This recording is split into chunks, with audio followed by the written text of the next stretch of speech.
kalau ditanya, karena mulutnya tertutup, jadi saya nggak lihat reaksinya. Terima kasih. Haleluya. Selamat pagi, selamat hari Minggu, selamat beribadah untuk kita semua pada pagi hari ini. Haleluya. Mari setiap kita yang sudah hadir, yang sudah datang, haleluya, kita bawa hati kita bawa hidup kita ke dalam tangan Tuhan.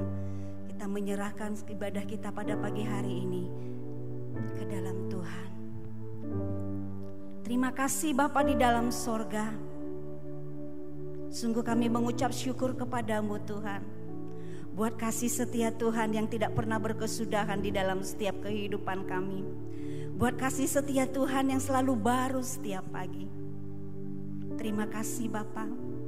Terima kasih bahwasanya kasih setia Tuhan kekal untuk selama-lamanya. Kami bersyukur Bapa, kami bersyukur pagi ini. Dan kami umat dan anak-Mu yang sudah hadir di tempat ini Bapa, kami mau menyiapkan hati kami, pikiran kami, tubuh kami, roh kami, untuk kami sama-sama masuk di dalam hadirat Tuhan. Di dalam kami memuji dan menyembah Engkau ya Roh Allah yang hidup. Karena itu biarlah roh sukacita itu mengalir di dalam setiap kami Bapa. Dan mari Roh Kudus yang manis, Kau yang berdiam di dalam kami. Kami mau bersuka bersama dengan Engkau. Kami mau bernyanyi bersama dengan Engkau Roh Allah yang hidup. Dan biarlah Bapa kami yang di surga disukakan atas setiap pujian kami, atas setiap kehidupan kami. Karena Tuhanlah yang layak di atas segala-galanya.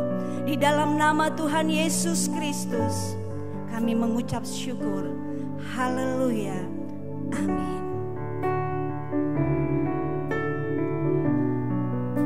Kita katakan kepada Tuhan pagi hari ini, sungguh kami merindukan Engkau Tuhan lebih dari yang lain.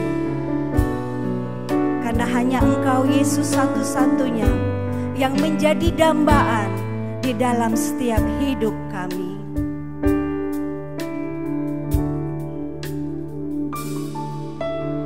Ku rindu Kau Tuhan lebih dari segalanya.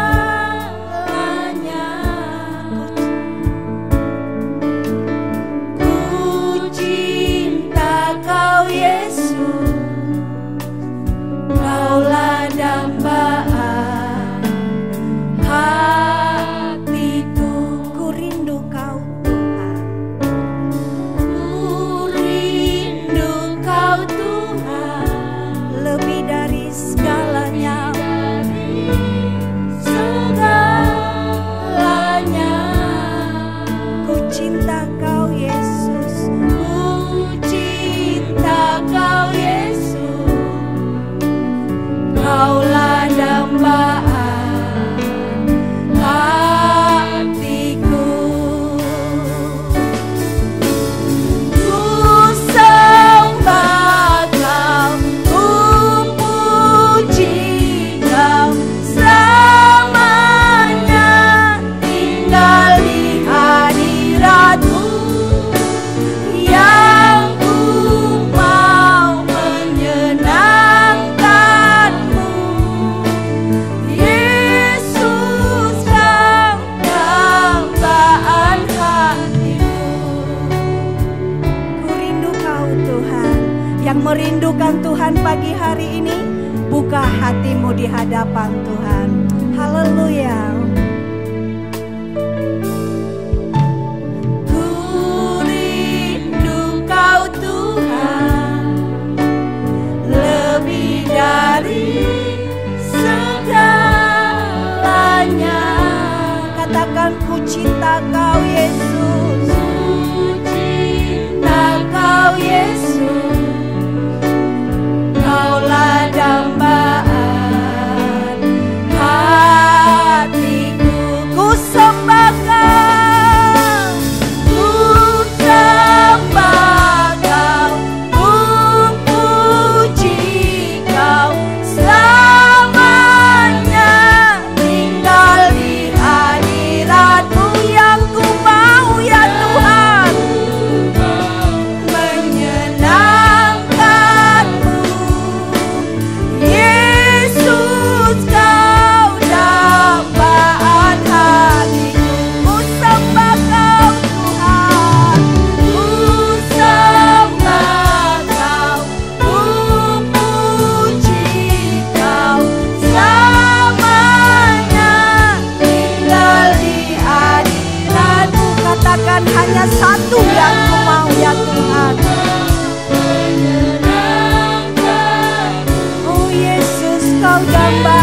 hatiku, dambaan hatiku.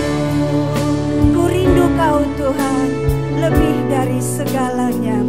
Hanya Engkau pribadi yang dapat memuaskan setiap jiwa kami. Haleluya.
Datang menyembah Tuhan. Setiap kita pribadi yang menjadikan Dia dambaan hati kita. Kita mau memuji dan menyembah Dia. Oh haleluya. Yesus, Kau dambaan hati kami Tuhan. Yesus, Kau kesukaan kami Tuhan.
Sumber kekuatan kami Tuhan, Kau pengharapan kami Tuhan.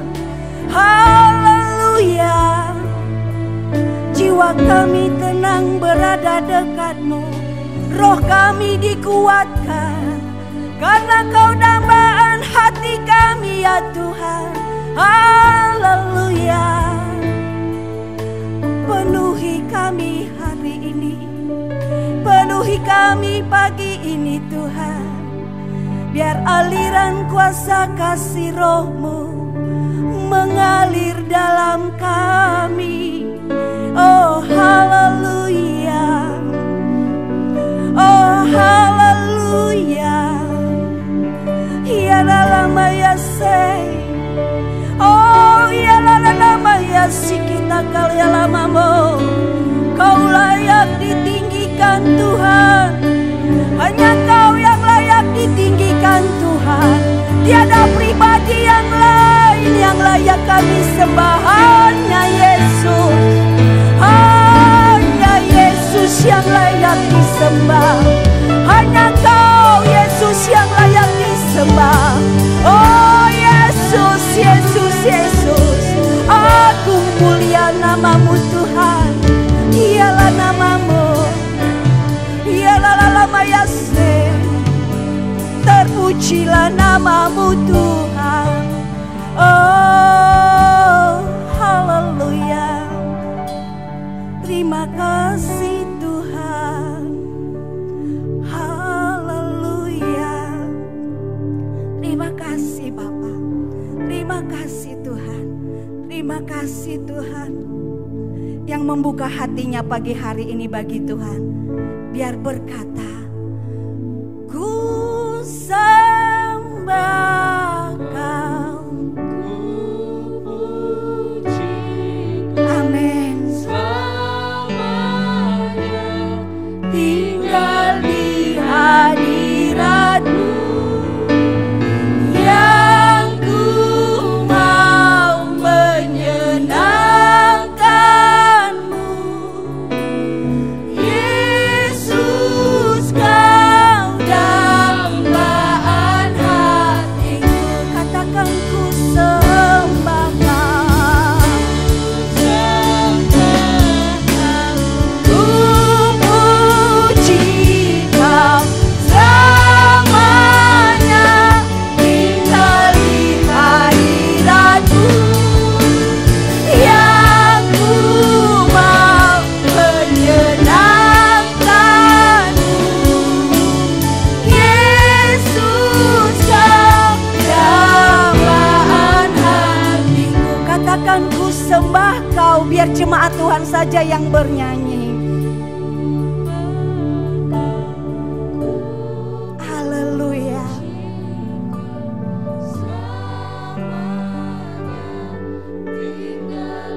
Ya Yesus, yang ku mau.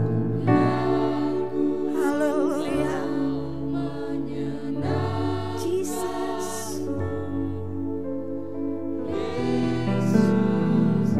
Sekali lagi katakan ku sembah Kau Tuhan. Haleluya. Ku sembah ya Yesus. Kami sembah Kau Tuhan.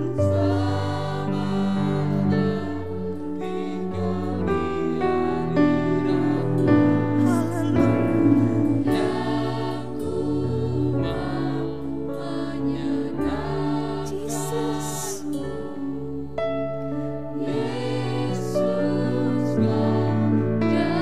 Sama-sama kita nyanyikan, katakan ku sembah Kau Tuhan. Saya undang semua jemaat Tuhan bangkit berdiri.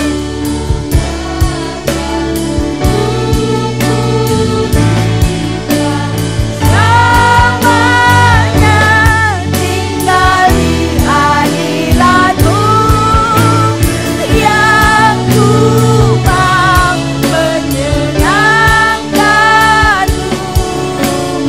Yesus, Kau dambaan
pujian kami.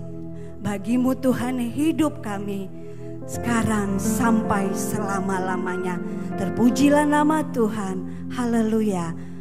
Amin. Haleluya. Sekali lagi saya mau sapa. Salam saudaraku. Haleluya. Saya percaya kita semua yang hadir pagi ini dipenuhi dengan sukacita. Amin. Yang hatinya dipenuhi sukacita, beri kemuliaan buat kita. Haleluya. Roh Kudus tercurah di tempat ini. Biarlah urapannya yang baru mengalir dalam setiap kita.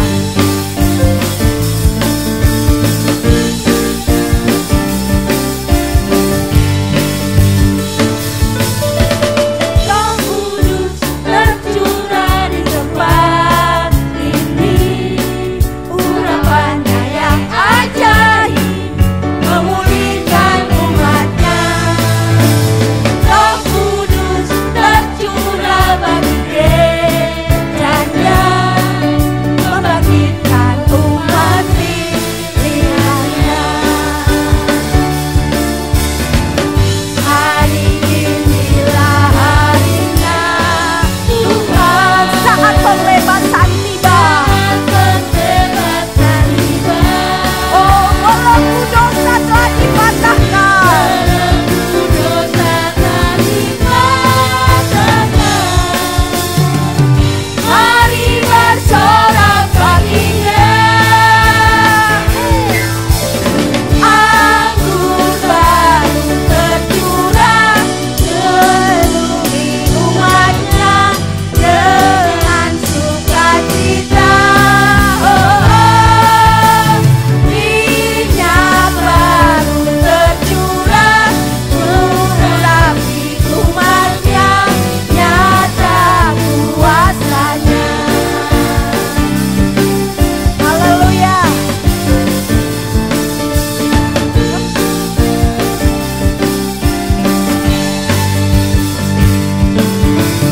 Roh Kudus tercurah di tempat ini. Urapannya yang ajaib memulihkan umatnya. Oh, Roh Kudus Roh Kudus tercurah bagi saya dan saudara, membangkitkan umat pilihannya. katakan hari ini adalah harinya Tuhan. Harinya Tuhan, Oh, saat pembebasan telah tiba. pembebasan tiba. Golongku dosa dibebaskan. Belenggu dosa telah dipatahkan. Mari bersorak baginya. Mari bersorak baginya. Anggur baru tercurah, penuhi umatnya dengan sukacita. Katakan minyak baru tercurah. Urapi umatnya, nyata kuasanya. Anggur baru tercurah. Haleluya. Angkat tanganmu. Curahkan bagi orang sebelah kiri dan kananmu. Penuhi umatnya dengan sukacita. Minyak baru tercurah, urapi umatnya, nyata kuasanya. Katakan anggur baru tercurah. Anggur baru tercurah, penuhi umatnya dengan sukacita. Minyak baru tercurah, urapi umatnya, nyata kuasanya.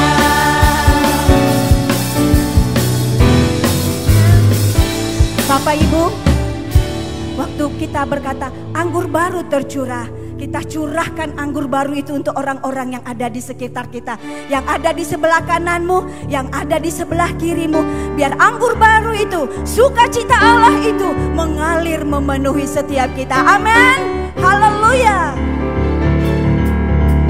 Anggur baru baru tercurah, penuhi umatnya dengan sukacita. Ingat baru tercurah, urapi umatnya, nyata kuasanya. Sekali lagi, anggur baru tercurah, penuhi umatnya dengan sukacita. Minyak baru tercurah, urapi umatnya, nyata kuasanya, nyata kuasanya, nyata kuasanya. Katakan nyata kuasanya di dalam hidupku, kuasanya. Haleluya, kita berikan kemuliaan bagi Allah. Haleluya. Orang yang dipenuhi anggur baru akan selalu bersukacita, amin. Dan orang yang bersukacita akan dapat berkata, ku berbahagia karena Yesus menjadi kepunyaanku untuk selama-lamanya, amin. Haleluya.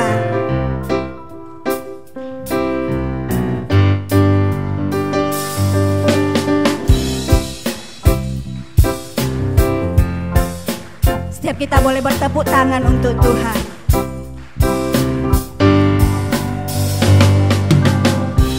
Ku berbahagia, yakin teguh, Yesus abadi. Katakan kepunyaanku, aku wariskan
memuji Engkau seumur hidupku.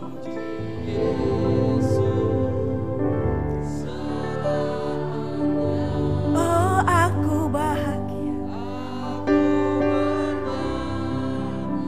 Amin.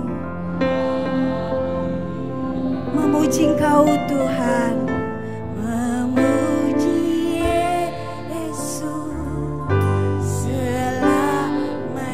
Sekali lagi kita katakan, aku bernyanyi bahagia, memuji Yesus selamanya. Amin ya Bapa. Aku bernyanyi bahagia,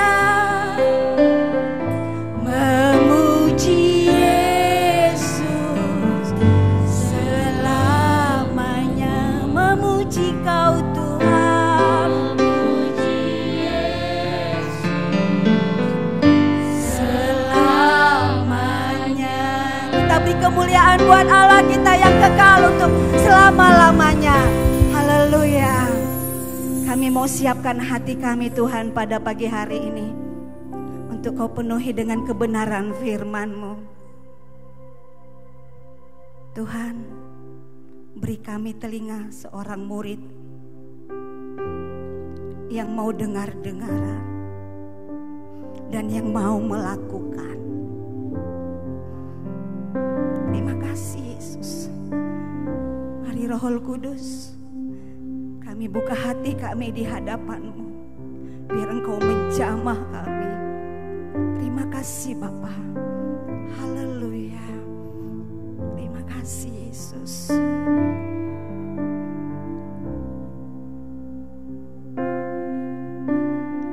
Roh-Mu yang hidup penuhiku, mengalir dalamku,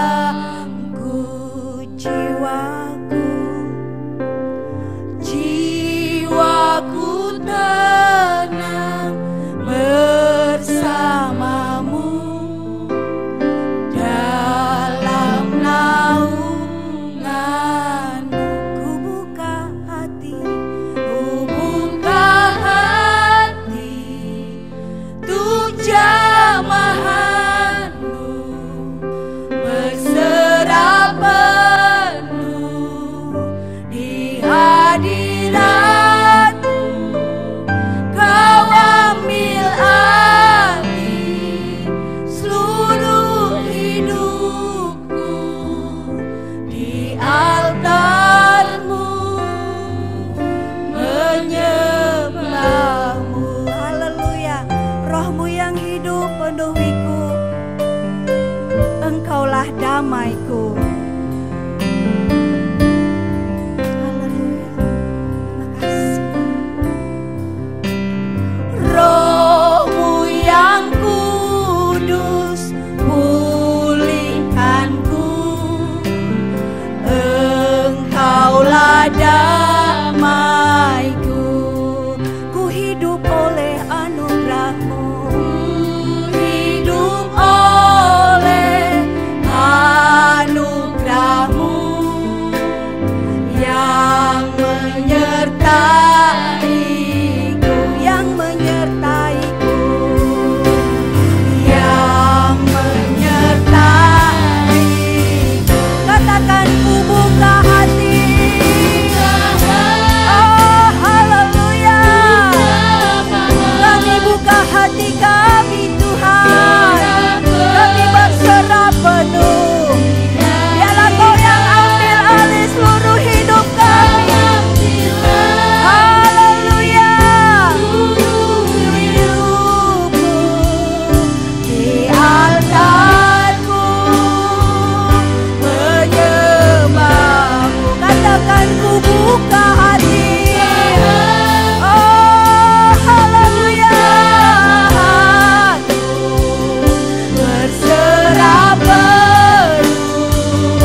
persilakan untuk yang berdoa syafaat maju ke depan.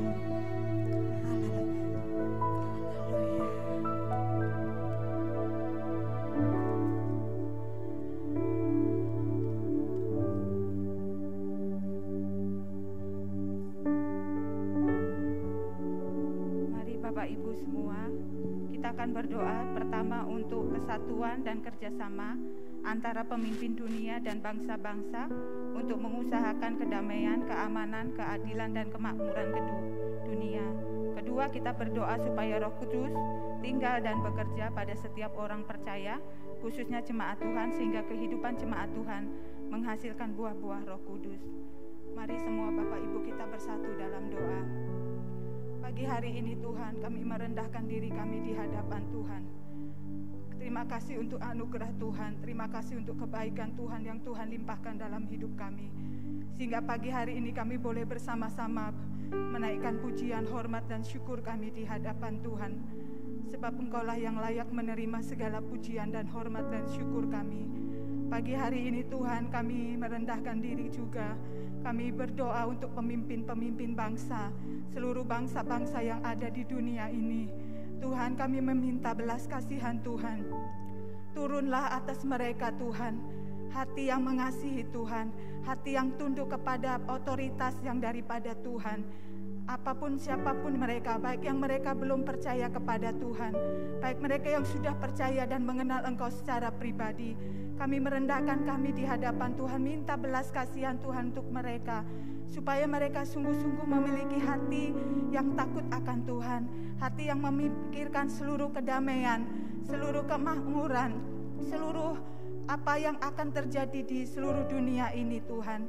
Kami berdoa biar kasih kemurahan Tuhan mengalir untuk setiap pemimpin bangsa yang ada seluruh dunia ini Tuhan, supaya kasih karunia-Mu mengalir atas kehidupan mereka, sehingga apapun yang mereka ambil dalam keputusan-keputusan yang ada, itu sungguh-sungguh bermanfaat, sungguh-sungguh bernilai untuk semua kebutuhan-kebutuhan yang ada di seluruh dunia ini Tuhan.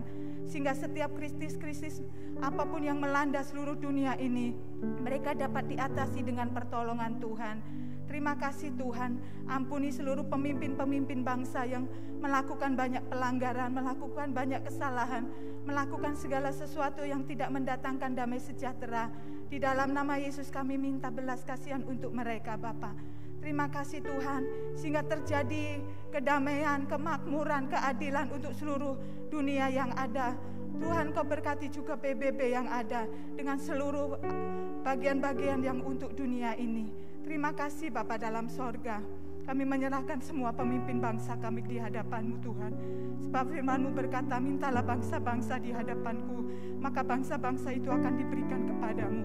Sebab itu kami minta seluruh pemimpin-pemimpin bangsa kami, pemimpin-pemimpin di dunia ini takluk dan tunduk kepada otoritas Tuhan. Terima kasih Tuhan. Pagi hari ini juga kami meminta belas kasihan Tuhan. Terima kasih untuk Roh-Mu yang Tuhan sudah berikan untuk kami. Waktu kami berseru kepada Tuhan, Roh Kudus tinggal dan ada bersama-sama dengan kami. Tuhan Yesus, Roh Kudus, berkuasalah dan bekerjalah lebih dalam lagi untuk setiap kami pribadi lepas pribadi, supaya kasih karunia-Mu, karunia-karunia Roh-Mu itu tinggal dalam kehidupan kami, supaya dengan kasih karunia-Mu, dengan karunia-karunia Roh-Mu yang ada dalam kehidupan kami, kami boleh Tuhan menyinari, boleh kami memberikan buah-buah yang manis di hadapan Tuhan. Tuhan, tolong untuk setiap kami, supaya kami menghasilkan buah-buah pertobatan yang berkenan kepada Tuhan, buah-buah yang menyenangkan hati Tuhan, buah-buah yang dapat nikmati oleh banyak orang. Tuhan, ampuni setiap pelanggaran kami, ampuni pikiran, perasaan, kehendak kami yang tidak sesuai dengan apa yang Kau mau dalam hidup kami.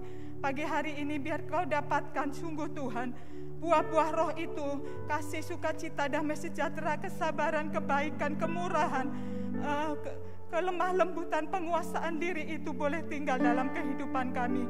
Roh Kudus tolongi kami, Roh Kudus tolong kami, sehingga sungai kehidupan yang Tuhan alirkan itu boleh memancar keluar, membawa banyak kehidupan bagi orang-orang yang ada di sekitar kami. Terima kasih Bapa dalam sorga, terima kasih Roh Kudus, terima kasih. Pagi hari ini juga kami menyiapkan hati pikiran kami, Biar hati yang haus lapar kepada Allah Tuhan dapatkan untuk kami mendengarkan kebenaran firman Tuhan. Tuhan berbicara lewat hamba-Mu, berikan hatimu, perasaan dan kehendak-Mu lewat kebenaran firman Tuhan pagi hari ini, supaya kami menangkap isi hati Tuhan, sehingga kami melakukannya dan menjadikan kehidupan kami senantiasa dibawa kepada Tuhan, menjadi pelaku-pelaku kebenaran firman Tuhan, sehingga Engkau dapatkan kami sungguhan hamba-hamba Tuhan, hamba-hamba yang berkenan dan Engkau Allah sukai dalam hidup kami. Terima kasih Bapa dalam sorga, ini doa dan kerinduan kami pagi hari ini. Di dalam nama Tuhan Yesus kami mengucap syukur dan berdoa. Haleluya, amin.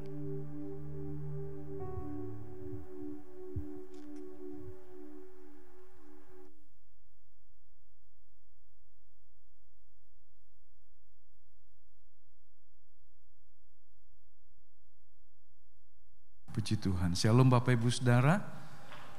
Kiranya kasih dan anugerah Tuhan turun atas kita sekalian pada pagi hari ini. Puji Tuhan.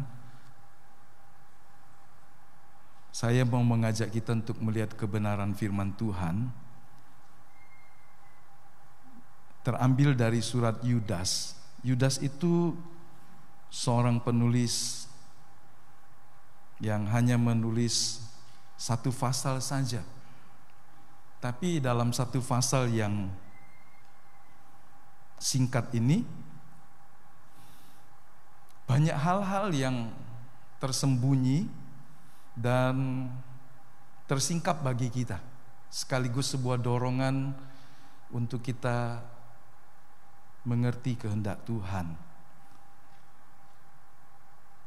Mari kita melihatnya di dalam surat Yudas. Saya membacakan saja dulu ayat 1-nya.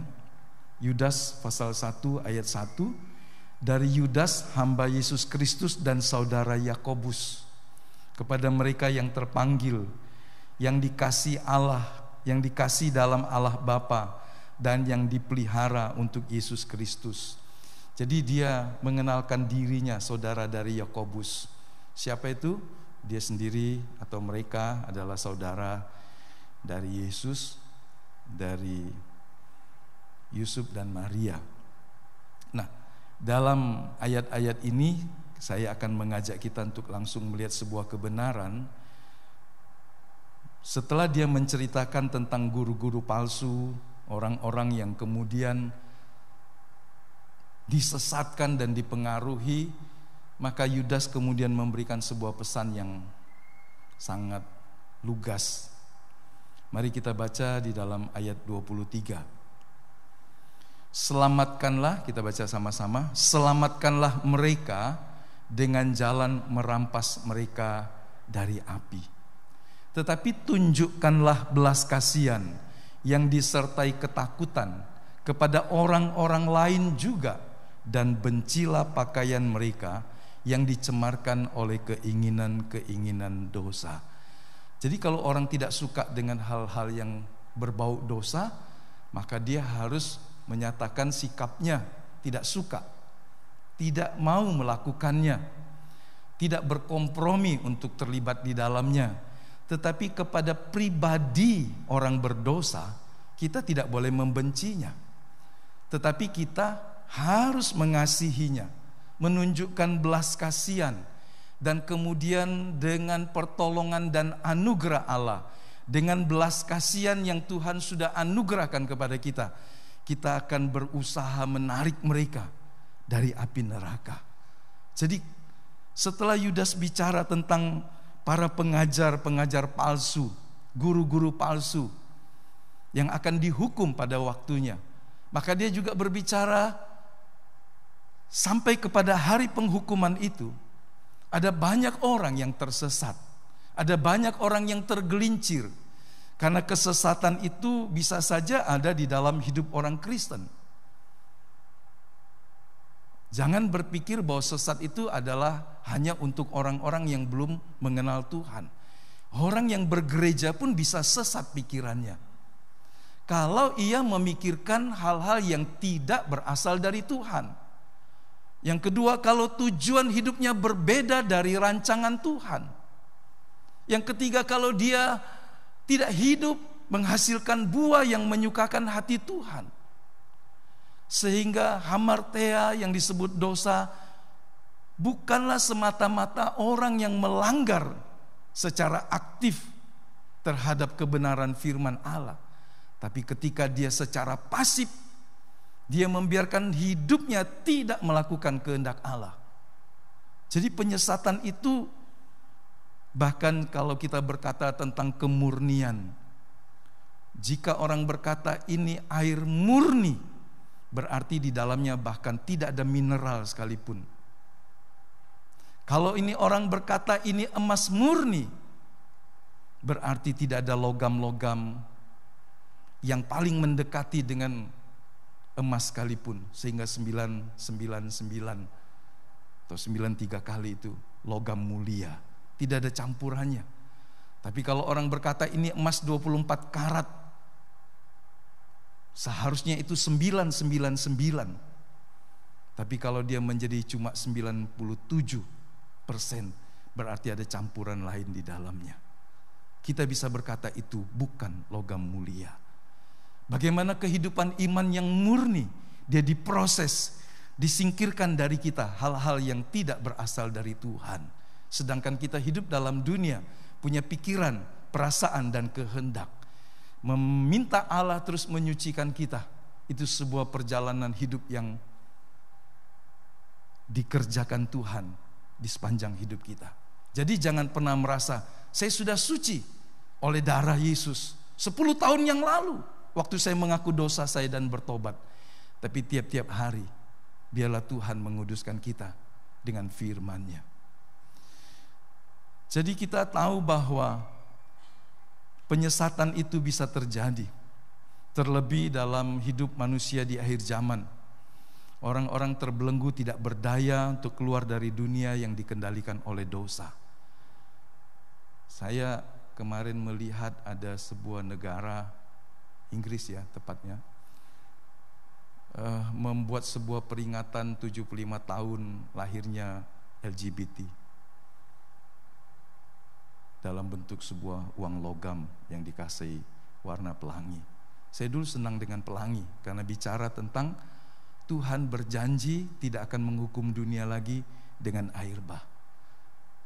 Tetapi apa yang indah dari Tuhan ini kemudian dirusak oleh kaum LGBT dengan menjadikan pelangi sebagai sebuah simbol. Jadi jangan pakai kaos pelangi di luaran, karena itu sebuah tanda bahwa Anda penganut, pelaku dari LGBT. Ya kan, LGBT tahu kan? Lesbi, gay, biseksual, transgender, orang-orang yang keluar dari jalur yang Allah ciptakan dia. Bukan mereka perlu dimusuhi, tapi mereka harus dikasihi. Allah juga mati buat jiwa-jiwa mereka. Tapi masalahnya ada orang-orang begitu mudah untuk terjerembab dalam dosa.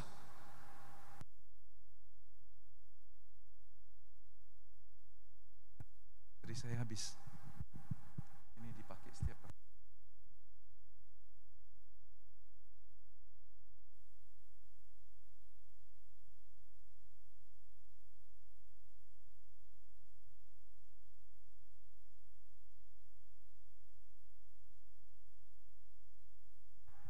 Saudara, hidup kita juga kira-kira suka begitu, saudara.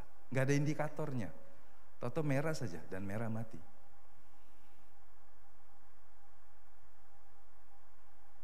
Halo? Karena ada orang mati tanpa melalui sakit. Ada orang yang sakit terus 10 tahun. Ada indikatornya. Masih hidup juga. 20 tahun hidup sakit, masih juga. Ada orang tenang-tenang kemudian sekali lewat berlalu. Kayak Mike tadi.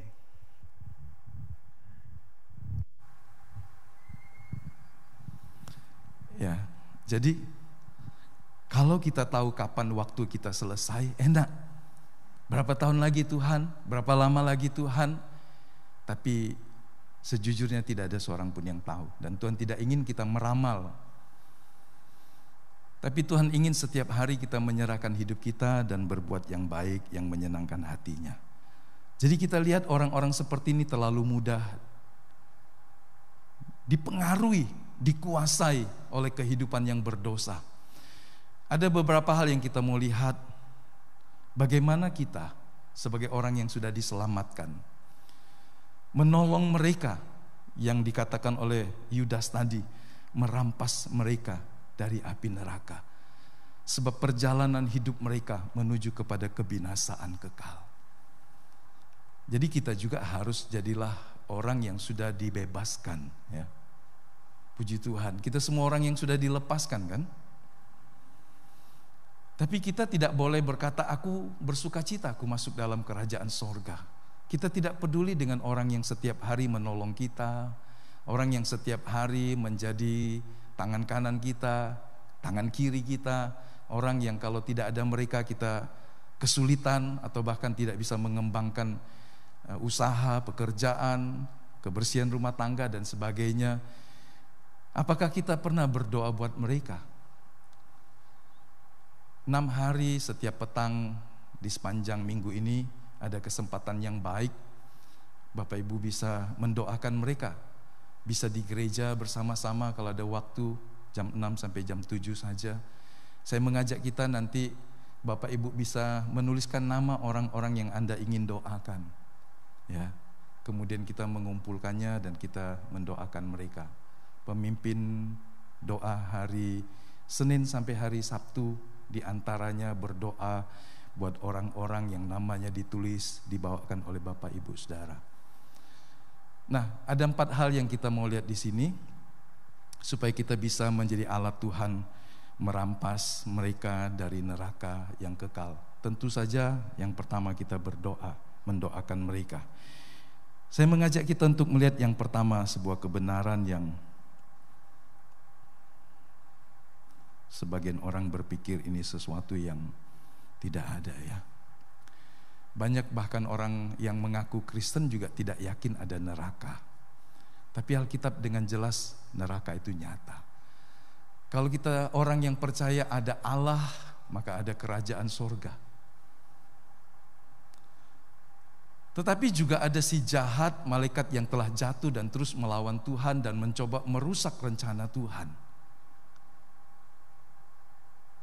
Maka demi keadilan, Allah harus menyediakan tempat penghukuman bagi orang-orang istimewa, khususnya awalnya bagi roh-roh jahat yang ada. Jadi jangan menjadi orang Kristen yang berkata tidak ada neraka. Tapi kita harus tahu neraka itu nyata. Sama nyatanya dengan adanya sorga. Sebuah tempat yang mungkin kita tidak tahu di mana tempatnya. Tetapi sesuatu yang tidak kita ketahui, yang tidak bisa kita lihat secara kasat mata, bukan berarti tidak ada. Dalam hidup kita seringkali tidak bisa melihat banyak partikel debu, virus yang halus, ya kan? Di udara banyak gelombang-gelombang yang ketika ditangkap dengan kemampuan teknologi tertentu, dia bisa diubah menjadi gambar, menjadi video, menjadi suara. Orang kirim uang 10.000 sampai 100 juta, sampai sekian banyak sesuai dengan ketentuan bank, bisa dikirim. Lewat apa? Lewat udara saja, betul? Lewat gelombang. Anda nggak memerlukan jaringan telepon, secara kabel Anda bisa mengirim uang dari handphonemu. Berarti kita tahu di dalam udara yang kita hirup di situ terlalu banyak gelombang-gelombang yang dipakai. Kalau yang kita tidak bisa lihat mata kita, sekali lagi bukan berarti tidak ada. Jangan jadi bodoh dan bebal dan berkata, aku gak percaya ada neraka sebelum aku pergi ke sana melihatnya, ya. Nah, kita lihat beberapa hal. Nanti minggu depan saya mau membahas agak lebih dalam ini. Tapi ini bicara dalam sebuah konteks merampas orang dengan tindakan-tindakan yang harus kita lakukan. Mari kita baca sebentar Matius pasal 13 ayat 50. Lalu mencampakkan orang jahat ke dalam dapur api. Di sanalah akan terdapat ratapan dan kertakan gigi. Jadi Ini sebuah tempat yang dimana orang akan meratap sepanjang waktu. Saudara, mari kalau ada orang berkata begini, kalau Tuhan itu adil, seharusnya tidak ada neraka. Siapa yang setuju dengan pemahaman itu? Kalau Tuhan itu baik, penuh kasih, harusnya tidak ada neraka. Siapa yang setuju? Ada yang mau angkat tangan? Kalau Tuhan penuh kasih, harusnya tidak ada neraka. Siapa yang setuju? Itu sebuah pemahaman sesat. Tapi yang benar adalah Allah itu kasih. Dia menyediakan pengampunan. Tapi Dia juga Allah yang adil, yang akan menghukum dosa. Ini dua sisi yang terus berimbang dalam kehidupan yang kita tahu dalam pribadi Allah yang kudus. Dia menghukum dosa, tetapi Dia juga menyediakan sarana pengampunannya. Sehingga kalau kita membaca dalam Roma pasal yang ke-6, kita baca dulu Roma pasal yang ke-6.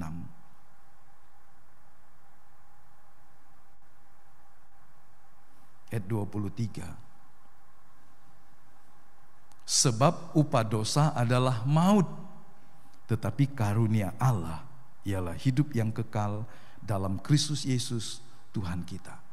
Kalau hanya dikatakan upah dosa adalah maut, jadi kalau orang berbuat dosa, dia akan ada di dalam penghukuman. Wah, itu berarti Allah hanya adil. Allah menghukum setiap dosa. Tetapi firman Tuhan mengatakan karunia Allah ialah hidup yang kekal dalam Kristus Yesus Tuhan kita. Di sini kita bisa melihat sisi keadilan Tuhan dan sisi kasih-Nya yang penuh dengan belas kasihan dan kemurahan.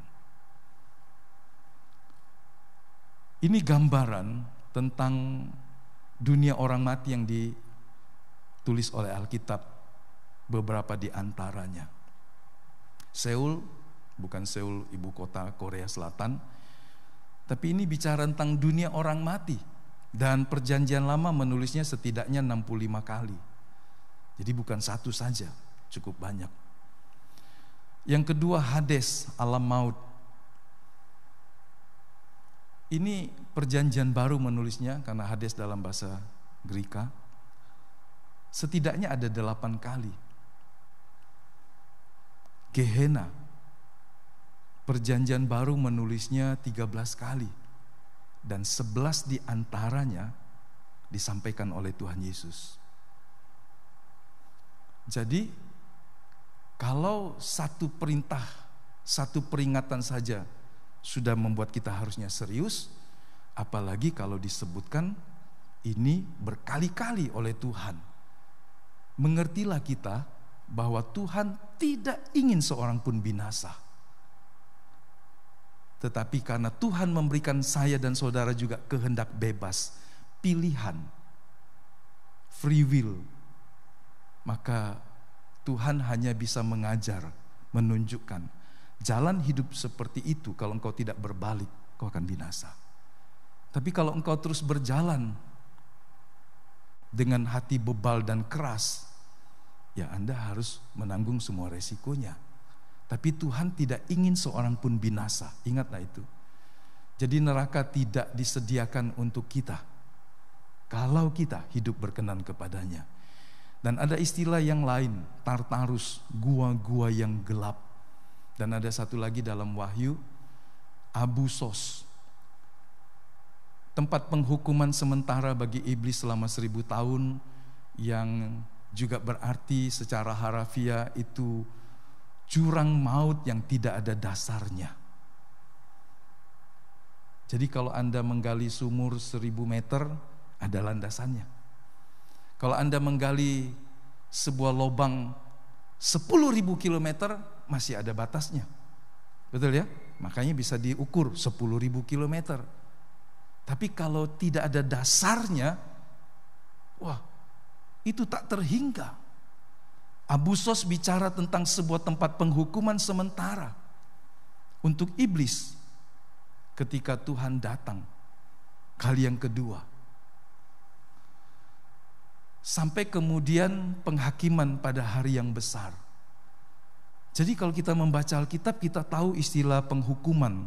Tempat penghukuman itu cukup banyak dalam beberapa istilah, dan semuanya punya arti yang saling melengkapi. Tartarus ini atau gua-gua yang gelap, ini tempat yang sangat ditakuti oleh roh-roh jahat. Sehingga setiap kali Tuhan datang kepada orang yang dirasuk, setan itu kemudian sadar siapa yang ada di hadapannya. Anda bisa baca Alkitab waktu dia pergi menyeberang Danau Galilea, dan di ujungnya sampai di sebuah tempat yang namanya Gadara, Gerasa, ada beberapa istilah nama yang berbeda-beda untuk satu tempat yang sama. Maka roh jahat yang tinggal dalam seseorang yang jumlahnya banyak sampai kira-kira 2000, begitu takut dan gentar waktu Yesus datang. Dengan tersungkur, mulut orang yang dipenuhi oleh roh jahat itu berkata, apakah engkau hendak menghukum kami sebelum waktunya, menyiksa kami sebelum waktunya? Saudara, tempat kegelapan yang gelap. Ini gambaran dari sebuah tempat penghukuman sampai kepada penghakiman yang besar, dan semua akan dilemparkan ke dalam Gehenna. Jadi Gehenna itu tempat penghukuman kekal. Tapi ada tempat-tempat yang sementara mereka juga dihukum. Salah satunya kalau kita balik lagi dalam baca Yudas yang pertama, ayat yang ke-6. Yudas pasal 1 ayat yang ke-6. Dan bahwa ia menahan malaikat-malaikat yang tidak taat pada batas-batas kekuasaan mereka, tetapi yang meninggalkan tempat kediaman mereka dengan belenggu abadi di dalam dunia kekelaman. Sampai kapan? Sampai penghakiman pada hari besar. Baca Alkitab Bapak Ibu supaya Anda bisa menandainya. Tuhan menahan malaikat-malaikat yang tidak taat pada batas-batas kekuasaan mereka, tetapi yang meninggalkan tempat kediaman mereka dengan belenggu abadi di dalam dunia kekelaman. Jadi ini sebuah tempat penahanan sementara di dunia yang gelap, di tempat yang gelap, sampai pada hari penghakiman besar. Hari penghakiman besar adalah ketika Allah duduk di atas tahta putih yang besar dalam kitab Wahyu, maka dia mengadili dan menghakimi semua orang yang namanya tidak tertulis dalam kitab kehidupan. Dan kemudian semuanya dilemparkan ke dalam api, termasuk juga roh-roh dan malaikat dan iblis yang terkurung di tempat-tempat yang sementara. Jadi kita harus menyadari bahwa neraka itu ada, sepasti adanya sorga. Kalau kita tidak melihatnya sekarang, tidak berarti tidak ada. Jadi jika tempat itu ada banyak orang, kita pun dulunya berjalan menuju kepada kebinasaan. Tetapi Tuhan berkata, pada waktu engkau percaya kepadaku dan menyerahkan hidupmu, maka engkau dipindahkan Tuhan ke dalam kerajaan terang anaknya. Inilah satu perbuatan yang luar biasa. Bagaimana dengan orang yang hidup berkelimpahan secara materi, tapi dia berjalan dalam kegelapan di pemandangan Allah. Di pemandangan dia orang berhasil, semua dia punya berlimpah-limpah, berjalan dalam kegelapan. Jika Tuhan tidak memindahkan dia ke dalam kerajaan terang, apakah dia bisa keluar? Gak bisa. Karenanya Yudas berkata, rampas mereka, tarik mereka. Dengan cara apa? Pertama dengan doa, kemudian dengan bersaksi dan seterusnya. Karena mereka akan berjalan dalam kebinasaan. Mereka tidak akan pernah keluar dari kehidupan yang dicengkram, dikendalikan oleh kuasa dosa. Iblis menipu dia dengan kalimat diantaranya, masih muda, hidup saja senang-senang, mau apa? Hidup cuma sekali. Kau punya uang, untuk apa kerja payah-payah kalau tidak dinikmati? Sehingga Yohanes juga mengingatkan, keangkuhan hidup, keinginan mata, dan keinginan daging yang tidak dikendalikan oleh pertolongan Tuhan menjerumuskan kita dalam kebinasaan yang kekal. Jadi kalau kita berkata apa yang diperbuat Kristus bagi kita, dahsyat, luar biasa. Dia memindahkan kita dari kerajaan gelap ke dalam terangnya. Ini melampaui agama. Agama adalah usaha manusia yang di dalam dosa, di dalam keterpurukannya, berusaha mencari perkenanan Tuhan, berusaha keluar. Tapi Tuhan tahu tidak ada yang bisa selamat, tidak ada yang bisa keluar dari kebinasaan itu kalau tangannya tidak mengambil kita dan memindahkan kita. Kalau kita mengerti dan mensyukurinya, Anda gak akan pernah menuntut Tuhan lagi. Tuhan kurang baik, Tuhan kurang kasih saya uang, Tuhan kurang kasih saya berkat-berkat, Tuhan tidak berikan saya apa yang saya minta. Dia telah memberikan apa yang tidak engkau bisa dapatkan dimanapun juga. Keselamatan yang kekal. Sehingga kalau kita paham, kita berkata itu sudah lebih dari cukup. Jika aku hidup bahkan tidak punya apapun juga, tapi aku telah menjadi seorang yang dipindahkan ke dalam kerajaan terang, itu sudah lebih dari cukup. Dan jika Allah memberikan aku bonus, sedikit atau banyak, aku akan terus bersyukur. Itu sikap orang yang mengerti bahwa hidupnya telah dipindahkan dari dalam maut. Anda tidak punya satu alasan kecil untuk menggerutu tentang hidupmu. Anda tidak punya satu alasan kecil tentang kesehatan, tentang uang, tentang masalah rumah tangga, tentang kesulitanmu dan berkata, kenapa Tuhan tidak menolong saya? Dia telah melakukan yang jauh lebih besar. Amin. Saya ingin Anda memahaminya, sehingga Anda menjadi kuat. Ketika Anda harus bertahan dalam kesulitan, Anda tahu ada sesuatu yang luar biasa yang telah dikerjakan Allah di dalam Kristus bagi saya. Dan kalau Tuhan memberkati saudara, maka Anda mengerti semuanya bagi kemuliaan Tuhan, bukan untuk membuat saya hidup dalam dosa. Tidak mudah menghancurkan orang seperti ini. Dalam kesusahannya, dalam kekurangan, dalam penderitaan, dalam sakitnya, dia tetap mengasihi Tuhan. Ketika Tuhan berkati dia, hatinya tidak bisa jadi sombong. Karena dia tahu, semua yang Tuhan percayakan bagi kemuliaan Tuhan. Tapi kalau kita nggak mengerti kebenaran ini, begitu mudah iblis menggoda kita dan kita jatuh. Kita kehilangan kasih kepada Tuhan. Karena kita berpikir dikasihi Tuhan adalah menerima semua yang kita ingini dari Tuhan. Hal-hal yang remeh-temeh. Kenapa saya katakan remeh-temeh? Karena itu semua tidak pernah bisa membawa kita dalam kekekalan untuk ada di dalam kerajaan Allah. Sehingga Tuhan katakan istilah harta benda dunia ini hanya perkara kecil. Tapi perkara besar adalah tentang keselamatanmu di dalam Kristus. Waktu dia bicara tentang perkara kecil supaya engkau setia, itu tidak bicara tentang nyapu. Itu tidak bicara tentang ngepel, cuci piring satu dua piring. Tapi itu bicara tentang uang, tentang harta, tentang mamon. Bagi Tuhan itu perkara kecil. Tapi kalau kita tidak setia mengelolanya, maka uang membinasakan hidup kita. Sehingga Tuhan berkata, engkau tidak bisa mencintai aku dan mencintai mamon dalam waktu yang bersamaan. Saudara, kalau roh-roh jahat begitu takut dilempar ke dalam kegelapan yang gelap sebelum waktunya. Sebelum waktunya loh saudara. Artinya mereka tahu mereka akan ada ke sana, dilemparkan ke Gehenna. Tapi sebelum itu mereka sangat ketakutan.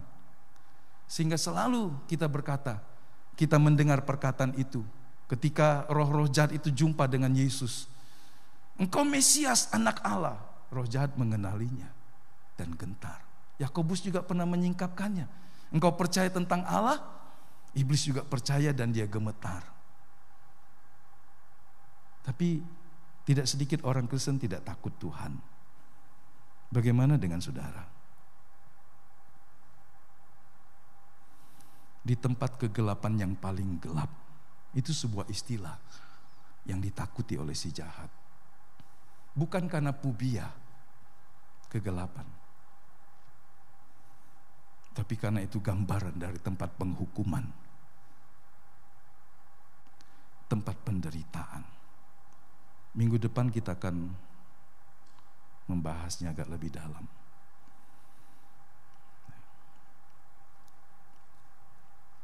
Nah, yang kedua, jadi yang pertama kita harus sadar neraka itu ada. Di luar Kristus orang akan binasa. Tidak peduli betapa baiknya dia. Bahkan jika orang Kristen tidak dilahirkan baru, itu berbahaya sekali. Berarti dia disesatkan. Kepada pemimpin agama yang bernama Nikodemus, Tuhan berkata begini, kalau engkau tidak dilahirkan kembali, kau tidak bisa masuk kerajaan Allah. Kemudian dia mengulang lagi, Tuhan mengulang lagi. Kalau engkau tidak dilahirkan kembali, engkau tidak bisa melihat kerajaan Allah. Bapak Ibu bisa baca Yohanes pasal 3. Pakai HP-mu untuk buka Alkitab. Jangan buka medsos melulu. Habis waktu, habis kuota, habis dan sebagainya. Buka Alkitab. Download aplikasi Alkitab. Ada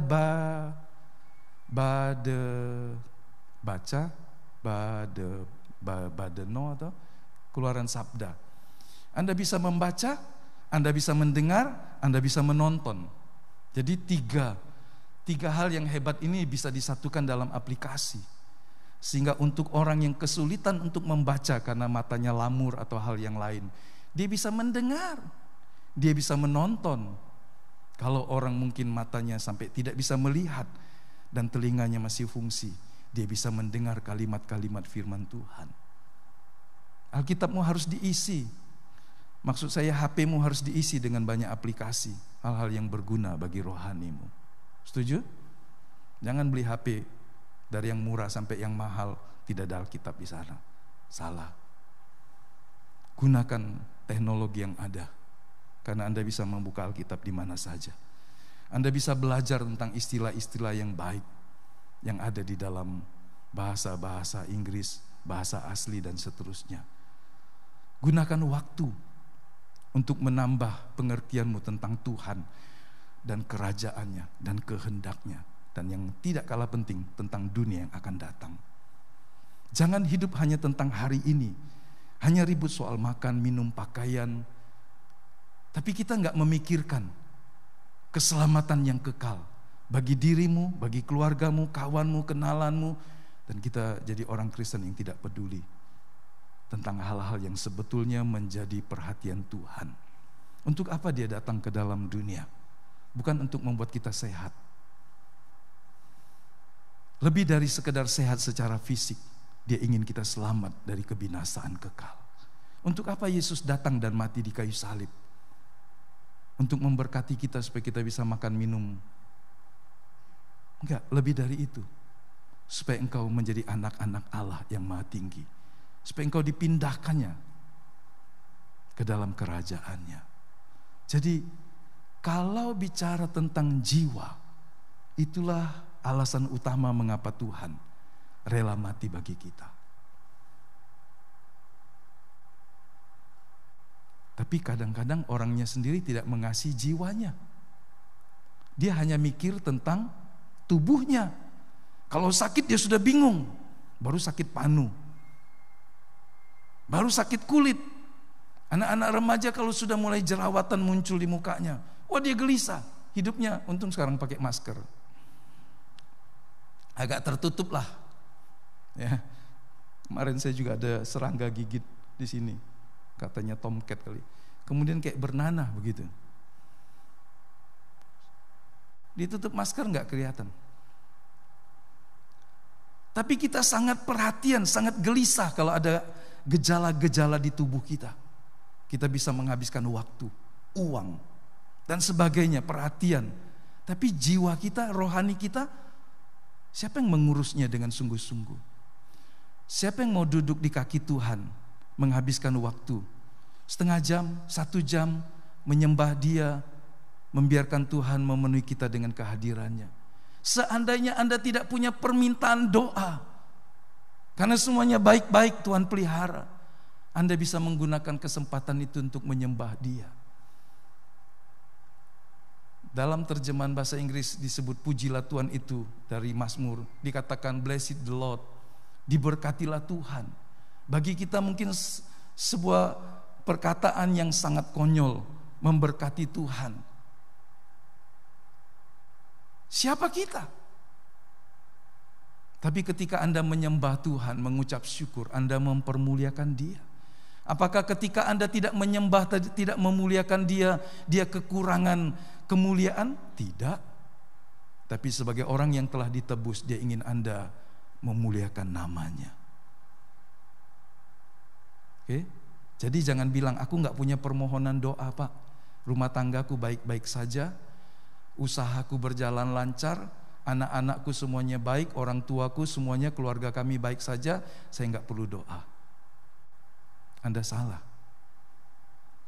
Anda memerlukan Tuhan lebih dari Anda yang pikirkan. Kalau Anda tidak melekatkan hidupmu kepada Tuhan sejak sekarang di bumi ini, Anda gak punya kesempatan lagi mendekati dirimu kepada Tuhan. Camkan itu. Jika orang tidak mengikatkan jiwanya, hidupnya kepada Tuhan sejak sekarang ini, kapan lagi dia mau melekat kepada Tuhan? Dia kehilangan waktu yang terbaik dalam hidupnya. Jadi kita yang kedua harus memiliki hati yang mengasihi jiwa-jiwa seperti Tuhan mengasihi kita. Manusia yang hidup di luar Kristus terbelenggu dosa dan mereka tidak berdaya. Orang yang terjerumus dalam lubang sumur yang dalam, usaha apapun untuk keluar dari dalamnya pasti sulit. Kalau sumurnya terlalu dalam, terlalu luas, maka kita berkata mustahil. Tapi orang dari luar bisa menolongnya. Dan Tuhan datang untuk menolong mereka. Dan sekarang Tuhan memakai kita. Karena kita juga diselamatkan, percaya kepada Yesus. Karena Tuhan pakai orang tua kita. Mendoakan kita, menasihati kita. Mengajak kita berdoa. Menyebut nama kita dalam doa mereka. Ada orang yang memberitakan kabar baik supaya kita diselamatkan. Tapi kita juga harus menjadi bagian mata rantai berikutnya untuk membuat orang lain juga diselamatkan. Di luar Kristus orang dibutakan mata hatinya. Yang dicari cuma perkara yang fana. Yang dikejar cuma makan, minum, uang, pakaian. Hatinya buta. Kalau cerita tentang uang matanya menyala. Ya kan? Jam 12 malam ngantuk-ngantuk. Ini ada uang. Wah, bangun langsung.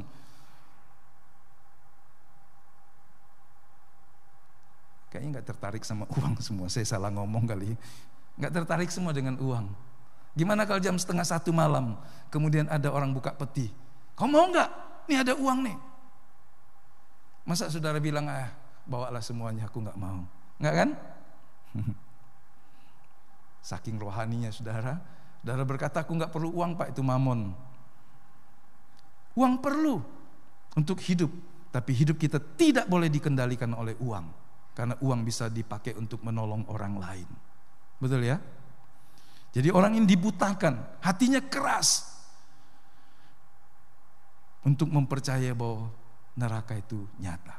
Hidupnya saja sudah penuh dengan kesenangan atau kesusahan. Sehingga dia tidak percaya adanya neraka. Hidupnya sendiri sudah neraka. Rumah tangganya sudah neraka. Kesulitannya sudah seperti neraka. Dia berkata, neraka mana lagi yang aku takuti? Wah, ya kan? Hati yang mengasihi jiwa terhilang adalah modal dan kekuatan yang terbesar untuk merampas jiwa mereka dari jalan menuju neraka. Bukan kecanggihan dan kefasihan Anda berkata-kata.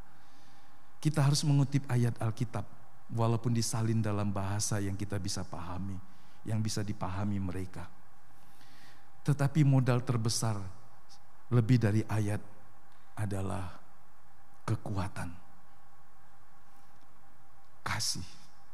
Kalau orang punya kasih, meskipun dia tidak bisa membacakan banyak ayat, meskipun dia tidak bisa menghafal banyak ayat, tapi satu pernyataan, satu kesaksian, satu perkataan yang lahir dari hati yang mengasihi akan mempengaruhi. Jadi hati yang mengasihi jiwa yang terhilang adalah modal.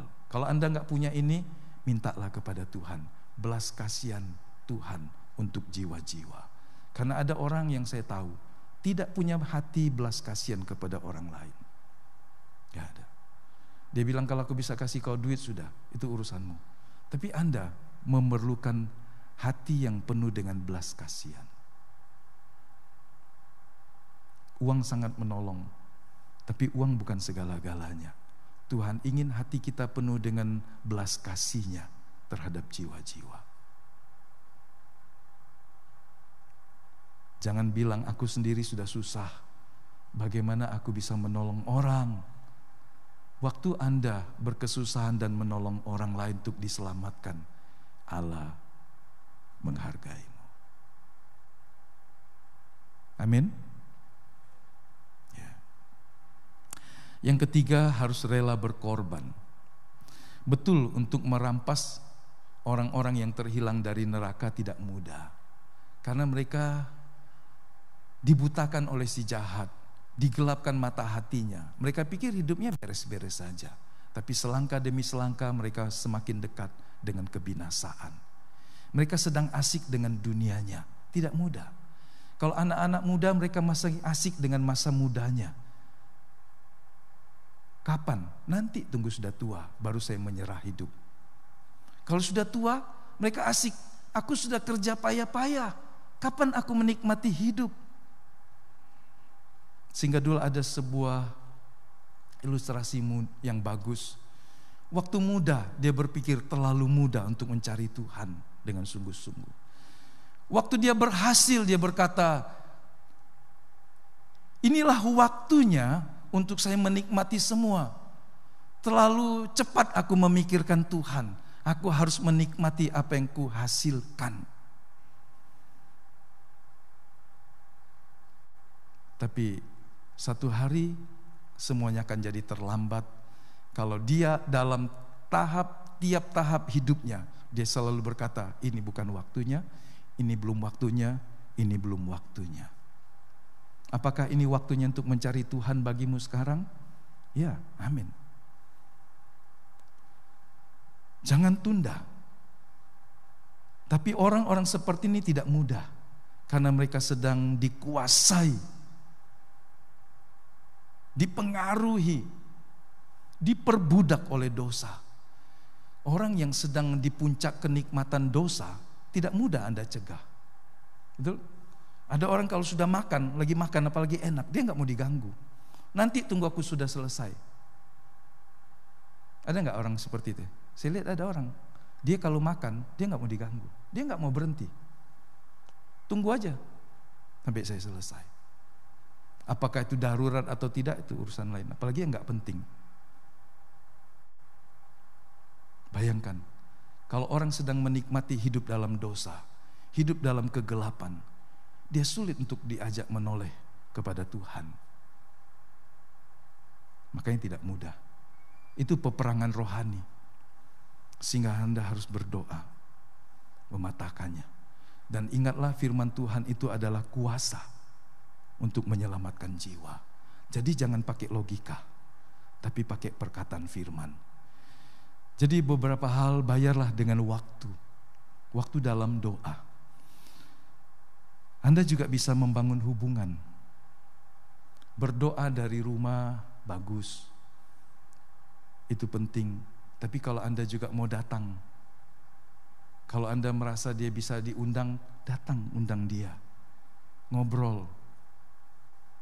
Pikirkanlah caranya supaya ada waktu Anda bisa makin dekat dengan orang itu.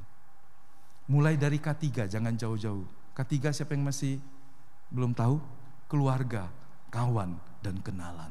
Tidak ada penolakan yang membahayakan jiwamu kalau Anda menjadi berkat buat K3-mu. Jangan menghina orang, jangan menghina keyakinannya, jangan melakukan hal-hal yang di luar dari perbuatan kasih. Maka kalau Anda menghidupinya dengan baik, maka Anda bisa jadi berkat.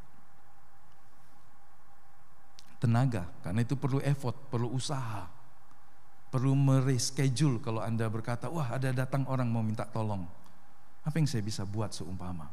Wah, itu kan perlu sebuah usaha. Tenaga adalah bentuk harga yang bisa dan harus dilakukan dalam satu tindakan. Sebuah usaha. Dan ini yang biasanya tidak mudah. Perlu harta.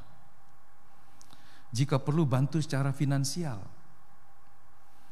Bukan membeli jiwa, tapi menunjukkan kasih yang peduli. Waktu Rasul Paulus bicara, bagaimana orang bisa mendengar kalau kepada mereka tidak pernah diberitakan Injil? Bagaimana ada orang bisa memberitakan Injil kalau tidak diutus? Ada sebuah mata rantai yang saling terkait dan kita bisa mengambil bagian di dalamnya. Atau ketika secara langsung Anda juga berhadapan dengan orang, seperti pria yang murah hati itu. Dia dalam perjalanan bisnis, tapi di perjalanan itu dia melihat ada korban yang dilukai, yang hartanya dirampas. Saudara lihat, 3 hal ini ada dalam kisah orang yang murah hati itu, betul? Dia berhenti dari perjalanannya, dia sediakan waktu, dia basuh lukanya sementara, kemudian dia angkat yang tadinya dia naik keledainya, tunggangannya, sekarang dia harus jalan kaki. Bukankah waktunya menjadi berubah? Dia yang harusnya sampai besok di sana atau sore ini di sana, sekarang harus tertunda. Dia harus mengeluarkan tenaganya. Dia juga mengeluarkan uangnya untuk menolong orang ini. Dia berkata kepada pemilik penginapan yang juga bisa berfungsi seperti rumah sakit di zaman itu, tolong rawat dia, belanjakan apa yang perlu supaya dia bisa sehat dan sembuh. Ini ada 2 dinar, nanti aku kalau pulang dari perjalanan, aku akan menggantinya. Dia telah melakukan 3 hal ini, betul? Dia bayar dengan waktu, dia usaha dengan tenaganya, dia juga menyediakan uangnya. Saudara, biasanya kita ingin berkorban, mendukung, tapi kita tidak ingin terganggu. Tadi malam Ibu Risma mengutip sebuah pesan Tuhan, kalau kita berdoa, jadilah seperti orang yang ketika ditamui di tengah malam dan dia sendiri tidak punya persiapan, sehingga dia harus ketok pintu kawannya yang sudah tidur. Bangun, pinjamkan aku 3 roti. Itu tengah malam kata Alkitab. Membangunkan orang untuk pinjam roti. Kan itu perlu sedikit muka gedek ya. Sikap tidak malu. Betul? Loh. Kadang-kadang kita malu. Rasa malu membuat kita tidak melakukan semuanya, walaupun kita tahu. Malu berdoa, malu minta kepada Tuhan, malu untuk bersaksi kepada K3 kita. Saudara, jangan malu untuk hal yang baik dan benar. Malu ke gereja. Ada enggak yang malu ke gereja? Zaman dulu waktu Alkitab masih pakai buku yang tebal, bukunya dibungkus pakai koran, bawa kantong asoy hitam, dia mau ke pasar. Dari pasar dia ke gereja baru. Kalau ditanya kau dari mana? Dari pasar. Apa itu? Adalah barang. Ternyata Alkitab. Banyak orang malu. Anda malu ke gereja? Atau ada yang sangat bangga, saya ke gereja. Ya. Nah, maksudnya bangga saja harus lebih dari bangga ya. Bersyukur Anda bisa berbakti dan menyembah Tuhan, menyediakan waktunya. Jangan malu kalau orang berkata, wah kau sekarang jadi orang rajin, orang rohani ya. Oh. Jangan malu saudara. Malu seringkali menghilangkan semua yang baik yang bisa kita lakukan. Baru rasa malu saja. Apalagi rasa takut, rasa ragu. Banyak hal yang membuat kita tidak pernah maju. Dan Tuhan sebetulnya bersedih hati. Kurang apa pada kita? Dia sediakan semua. Tapi kita terlalu malu, kita terlalu takut, kita terlalu ragu. kita terlalu bimbang, dan seterusnya. Yang keempat, tidak kenal lelah mencari yang terhilang. Sebuah contoh yang Tuhan katakan dalam Lukas pasal 15 ayat yang keempat dari bahasa Indonesia masa kini. Andai kata seorang dari kalian mempunyai 100 ekor domba, 100 ya, lalu ia kehilangan seekor, dia masih punya 99, yang satu ini mungkin sesat karena sudah gelap. Apakah yang akan dibuatnya? Pasti ia akan meninggalkan domba yang 99 ekor itu di padang rumput dan pergi mencari yang hilang itu sampai dapat. Ayat 7, saya lompat. Nah, begitu juga, itu enaknya bahasa Indonesia sehari-hari ya, diterjemahkan, diartikan. Kalau bahasa yang lain terjemahan standar itu mengartikan huruf per huruf, sehingga kadang-kadang kalau cerita 2000 tahun yang lalu Anda harus berdoa, memikirkan, membaca berulang-ulang. Tapi versi bahasa Indonesia sehari-hari, bahasa Indonesia masa kini, itu membuat Anda bisa lebih mengerti dengan mudah. Nah, begitu juga di sorga ada kegembiraan yang lebih besar atas satu orang berdosa yang bertobat daripada atas 99 orang yang sudah baik dan tidak perlu bertobat. Anda jangan balik pertanyaan gini, kalau begitu lebih baik saya hilang dan dikasihi Tuhan. Begitu ya saudara? Ada gak yang berpikir begitu? Wah, kalau begitu Tuhan sayang kepada satu yang hilang, yang 99 gak disayang Tuhan. Saya menghilang saja supaya dicari Tuhan. Takutnya Anda gak diketemukan lagi dan binasa selamanya. Jangan berpikir seperti yang salah. Wah, Tuhan masa gak sayang 99? Tuhan sayang. Tapi berarti Tuhan bukannya Tuhan yang tidak peduli. Dia ingin satu jiwa ini, karena satu jiwa ini berharga di hadapannya. Satu jiwa saudara berharga di hadapan Tuhan. Jiwa orang dewasa, jiwa lansia, jiwa anak-anak, sama enggak? Sama, berharga. Jiwa dalam janin. Sering saya menasihati orang yang harus MBA, married by accident. Satu hukum, jangan bunuh bayi dalam kandunganmu. Rawat dia. Selesaikan masalahnya. Tapi jangan bunuh, karena membunuh bayi dalam kandungan adalah kejahatan yang berikutnya. Harusnya bertobat dan menyesal.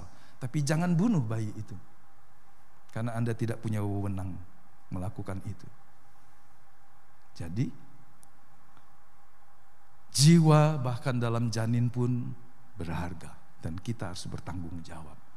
Kecuali ada alasan-alasan yang urgent yang berdasarkan rekomendasi dokter dan sebagainya. Biasanya itu dilema, selamatkan ibu atau selamatkan bayi dalam kandungannya. Nah, itu nanti kasus yang lain. Tapi kalau accident kemudian harus menikah, kemudian malu buang bayinya, itu jangan. Berdosa. Kalau yang kasus yang pelik tadi, kalau tanya ibunya, banyak kali ibu juga berkata, biarlah aku saja yang mati dan anakku yang hidup. Betul nggak? Kita sering dengar begitu kan? Karena itu adalah anaknya. Nah, lanjut dalam ayat ini. Ayat 8, atau andai kata seorang wanita, ini sama semua, mempunyai 10 uang perak lalu kehilangan sebuah, apakah yang akan dibuatnya? Ia akan menyalakan lampu dan menyapu rumahnya serta mencari di mana-mana sampai ditemukannya uang itu. Pada waktu ia menemukan uang itu, ia memanggil teman-teman serta tetangga-tetangganya lalu berkata, aku senang sekali sudah menemukan kembali uangku yang hilang. Mari kita bergembira. Apa artinya uang sekeping dibandingkan 9 keping yang lain? Tuhan sedang menunjukkan Dia peduli bahkan dengan satu jiwa pun. Jiwamu, Dia mengasihimu.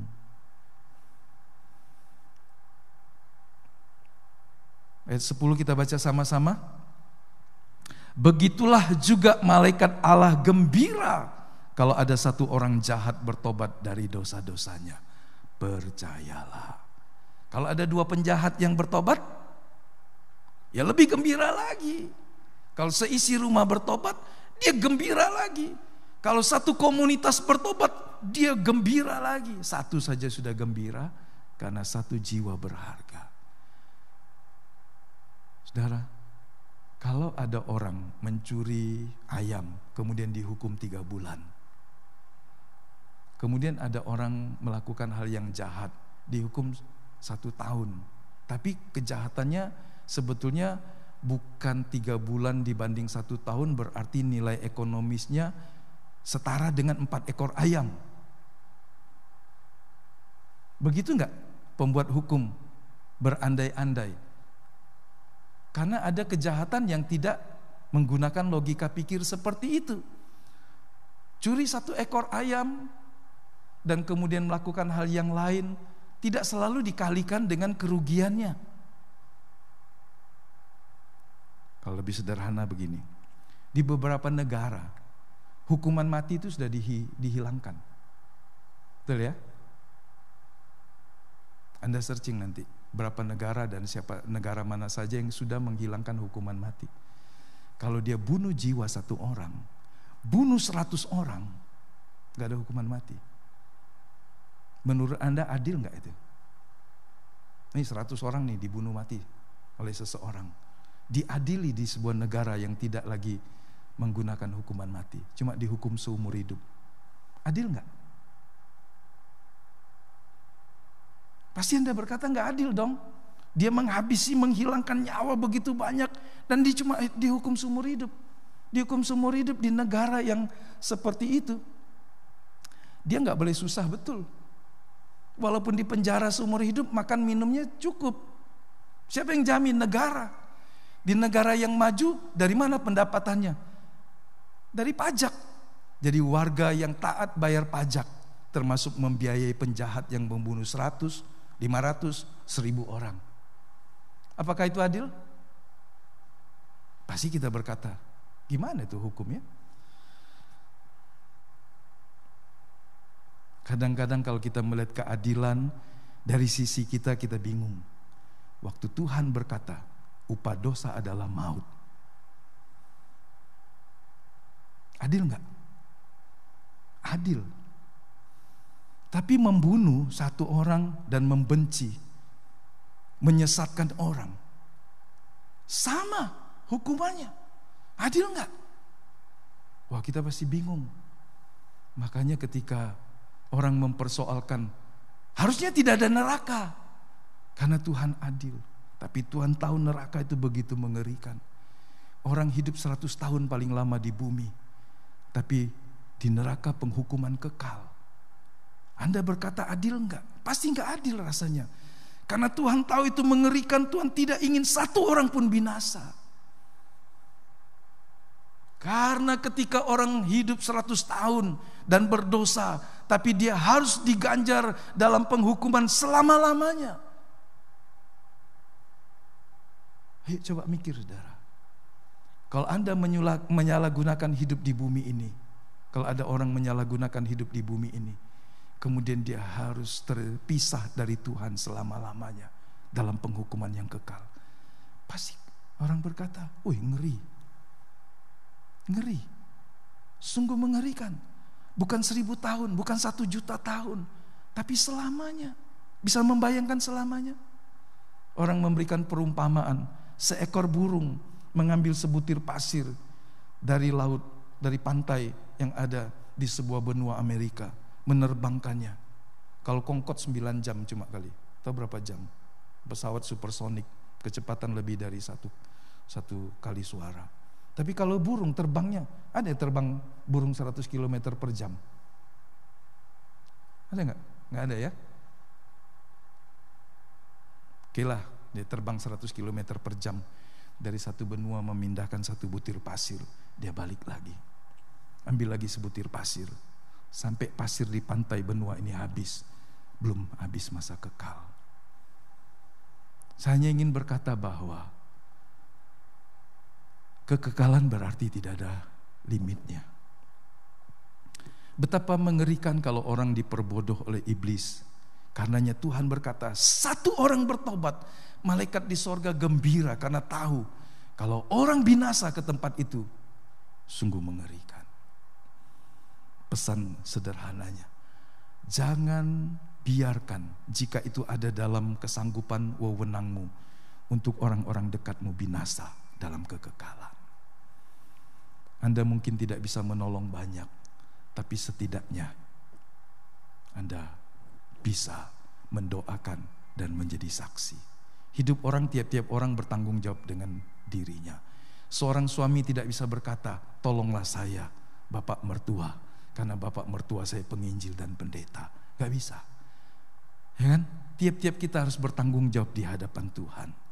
Kalau kita mengerti kengerian yang ada di dunia, orang mati, dan kita tidak peduli, maka kita terlalu keras hati. Yesaya berkata begini. Mari kita berdiri. Yesaya 6 ayat 8. Ini pada awal dia pelayanan dan dalam masa mudanya Tuhan memanggil dia. Lalu aku mendengar suara Tuhan berkata, siapakah yang akan kuutus dan siapakah yang mau pergi untuk aku? Mari kita jawab, kata Yesaya, maka sautku, ini aku, utuslah aku. Ya, amin. Diutus kepada siapa, saudara? Ayo, saya ingin tangan Anda teracung. 1, diutus kepada siapa? Diutus kepada siapa? Keluarga, kawan, kenalan. Anda setiap hari berhubungan dengan mereka. Bagaimana mungkin kalau dia belum mengenal Tuhan, Anda membiarkan dia masuk dalam penghukuman yang kekal? Tapi Anda harus berdoa dan bersaksi baginya. Tuhan kiranya menolong kita semuanya. Ya.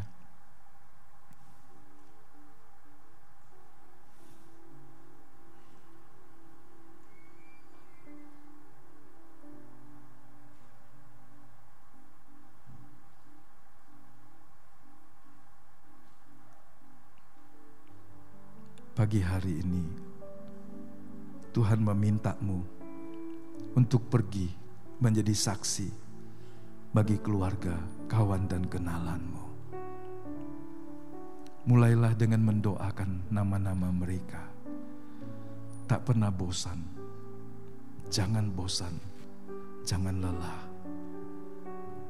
Josh Muller mendoakan sahabat di kampusnya yang sama-sama anak muda yang hidup dalam dosa. Ada yang 10 tahun, ada yang 20 tahun, ada yang 30 tahun. Sampai mereka menjadi orang yang percaya kepada Tuhan. Mendoakan untuk satu topik keselamatan seorang selama 30 tahun. Konsisten. Boleh menginspirasi kita. Jangan karena sudah berdoa 1-2 tahun, kemudian kita berkata, dia terlalu keras. Itu yang kita bisa lakukan. Mungkin Anda harus mengingat 1-2 nama, 3 nama, 4 nama.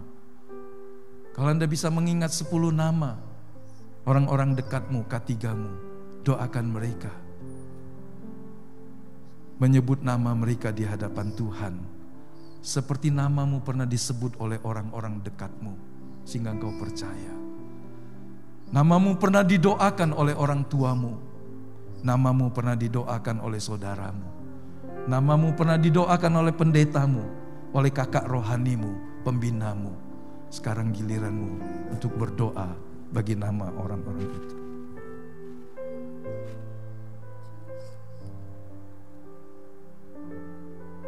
Gunakan beberapa saat untuk berdoa bagi keselamatan kekal dari nama-nama orang dekatmu.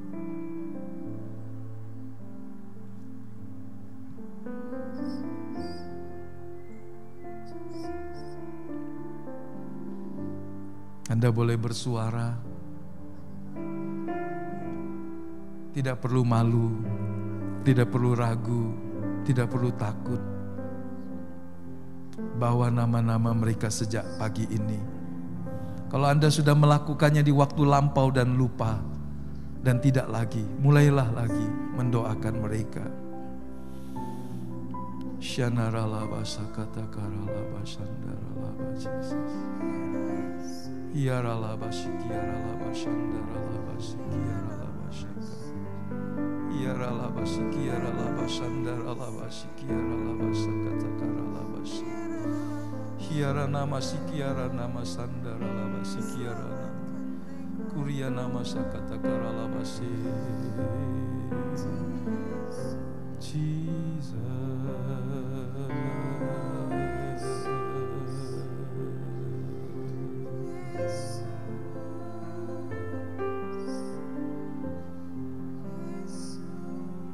Kami membawa seluruh hidup kami ya Tuhan. Pertama-tama kami mensyukuri keselamatan kekal, karena kami sudah dipindahkan dari dalam maut ke dalam kerajaan-Mu. Kami sudah dilepaskan dari cengkeram dosa, cengkeram iblis dan kuasa maut. Kami boleh ada di dalam Kristus dan dimerdekakan sepenuhnya. Tidak ada lagi penghukuman di dalam Kristus bagi kami yang berjalan menurut pimpinan Tuhan setiap hari.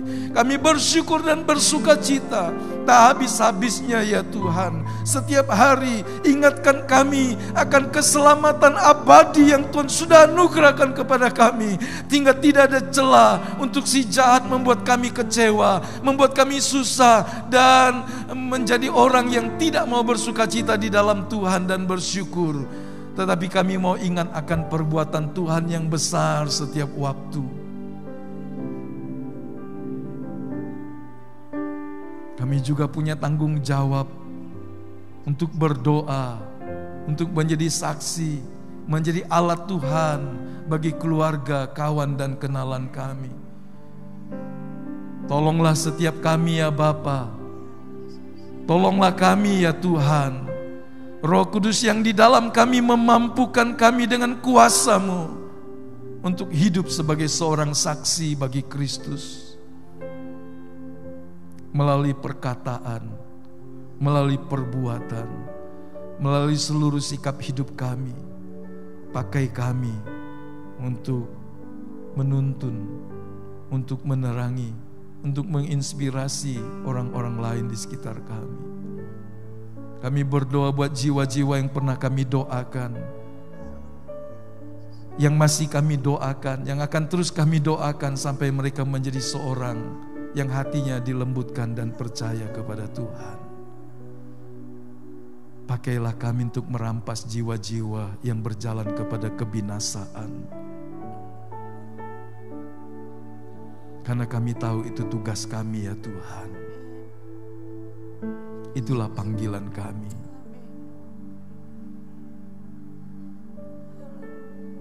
Biar belas kasihan-Mu Bapa penuhi hati kami,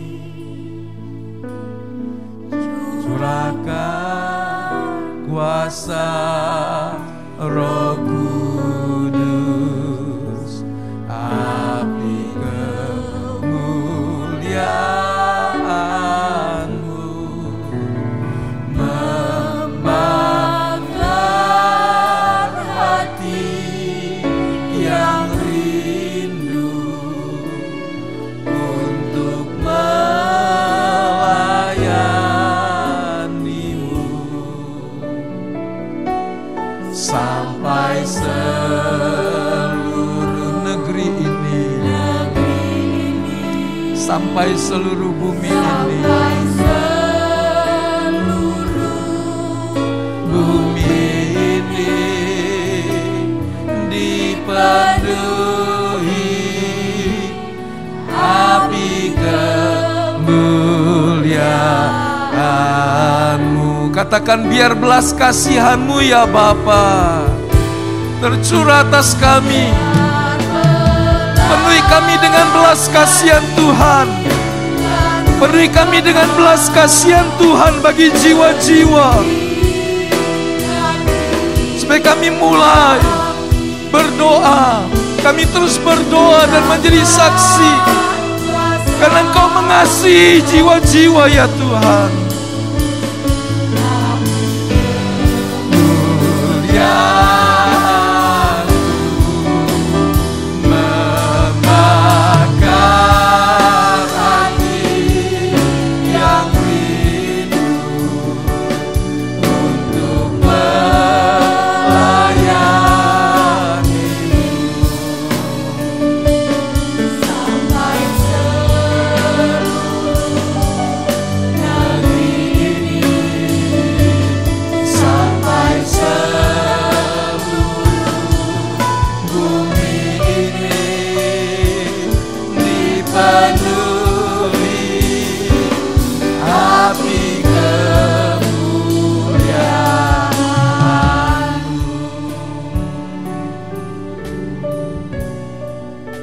Mari kita membuka hati kita.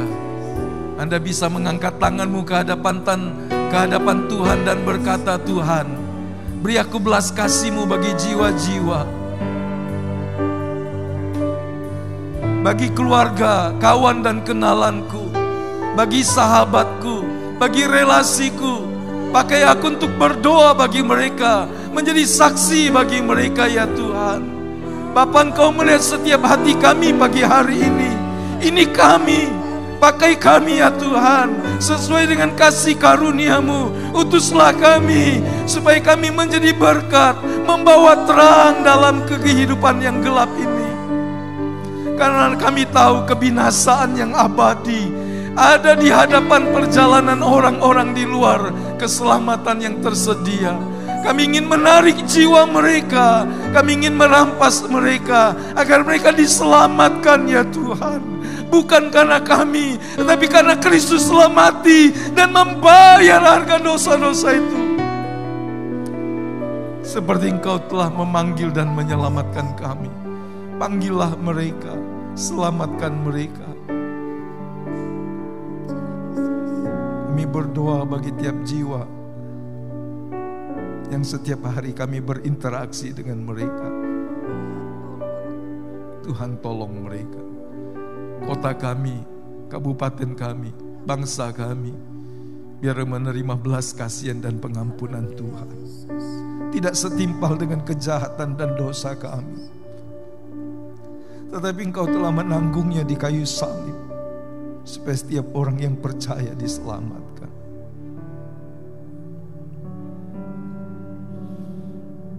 Ini doa kami pagi hari ini Bapa. Jadikan kami terang di lingkungan keluarga, pekerjaan, di lingkungan sekolah, kampus, pergaulan kami. Terima kasih Bapa. Semua pujian hormat bagi Engkau saja, karena keselamatan yang telah dikerjakan Kristus bagi kami. Berkati para pemuji, pemusik, multimedia, asyir, kolektan. Memberkati setiap kami yang sudah berbakti. Memberkati setiap kami yang telah mengambil keputusan untuk makin mengasihi Tuhan dan mengasihi jiwa-jiwa di lingkungan kami. Berkati kami. Terima kasih banyak Bapa. Terima kasih. Kekasih-kekasih Tuhan, pulanglah dengan membawa berkat dari Allah Bapa, kasih karunia dari Tuhan kita Yesus Kristus, persekutuan penyertaan Roh Kudus bersama kita, menuntun menolong kita tiap-tiap hari, sampai kita semua dibawa masuk ke rumahnya yang kekal, di sorga yang mulia, selamanya bersama Tuhan. Haleluya, haleluya, amin.